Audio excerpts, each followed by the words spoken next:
As we age, we tend to follow a sequence of changes in behavior and appearance called maturation. Everyone's affected differently by their personal experience, of course, but we all share inherent genetic growth tendencies. We roll over before we sit before we stand, and we stand before we walk, and we walk before we breakdance. The same thing applies to our cognitive development, how we learn to think, know, remember, and communicate. And if you're gonna talk about cognitive development, you gotta start with Jean Piaget, developmental psychologist extraordinaire. Piaget was from Switzerland, where he was kind of a wonderkind and got his PhD in zoology in 1918, began dabbling in Freud's psychoanalysis. After graduation, he headed to France to work on a method for testing children's aptitudes and abilities. While administering these tests, Piaget began to notice how younger kids kept giving wrong answers to certain questions. He became fascinated by the fact that children of a certain age consistently made particular mistakes that older kids and adults didn't. Like the younger kids would have a really hard time understanding that idea I just showed you, that this container has the same amount of water in it as this container, or that this row of coins has the same number as this row. While others might have dismissed these as childish mistakes, Piaget theorized that it was because humans go through specific stages of cognitive development and intellectual progression. His main game was asking, how does knowledge grow? He proposed that as we grow and struggle to make sense of our experiences, we create schemas, or mental frameworks that help interpret information. Schemas are like concepts ranging from physical things like birds and hats and eye patches to abstract ideas like friendship and betrayal. And we're constantly striving for cognitive equilibrium or harmony between our thought processes and our environments, which are always giving us new things to think about and adjust to. Piaget proposed that we adapt to new experiences through two processes that are closely related: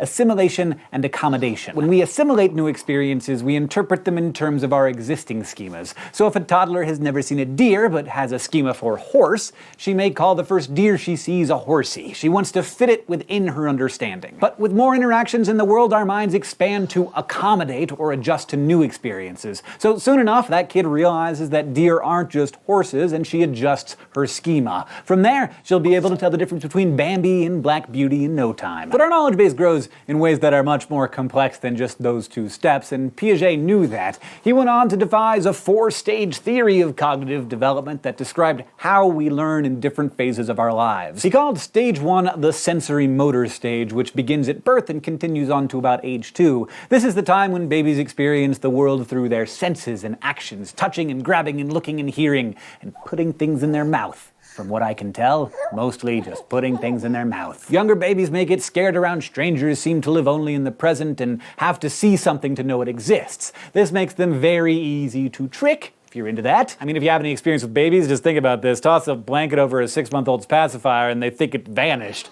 They lack object permanence, the awareness that things still exist when they're out of sight. And yet, we develop so quickly that just a month or two later, that baby already understands better that objects and people don't disappear just because they're hidden. Object permanence, in Piaget's view, was one of the major achievements of the sensory motor stage. The second of Piaget's phases of development is the pre-operational stage, and he believed it began around age 2 and carried on through age 6 or 7. The thing about kids at this age is that it's all about them. The pre-operational stage is marked by egocentrism, which drives most of what a child thinks and says. Kids have a hard time imagining another person's point of view, so much so that when I was a kid, if you asked me if I had a brother, I'd say, sure, John. But if you asked if John had a brother, I'd be like, I don't think so. Egocentrism, of course, never fully disappears, even in adults who understand how the whole sibling thing works. The pre-operational stage is also marked by a child's ability to mentally represent objects and events with words and images and pretend play using their imagination. They're big into animism now and believe their favorite bunny, Batman, or stuffed anglerfish has feelings and opinions and possibly the intent to kiss or kill you in your sleep, depending on how they're feeling. Still plenty of kinks to work out. Piaget suggested that early in this stage, kids don't yet understand the concept of conservation. Like how 500 milliliters is the same as 500 milliliters no matter what container it's in. They can also struggle with the notion of reversibility. It's hard for them to mentally reverse the process by which a ball of clay smashed flat can be rolled back into a ball. It's a concept that takes some time to understand. And these challenges both have to do with centration, a child's tendency to fixate on just one aspect of a problem or object, like the shape of the container or the clay. But during the second half of stage 2, things begin to blossom. Kids kids start forming their theory of mind, or ability to understand other people's feelings, thoughts, and perceptions, as well as their own, and also how to predict behavior. Like, remember when my anglerfish got moved when I wasn't looking? A child at this stage will begin to realize that while she knows that the fish is in a new place, I don't know it was moved, so when I start to look for it, she'll expect me to look where it originally was and not where it was moved to.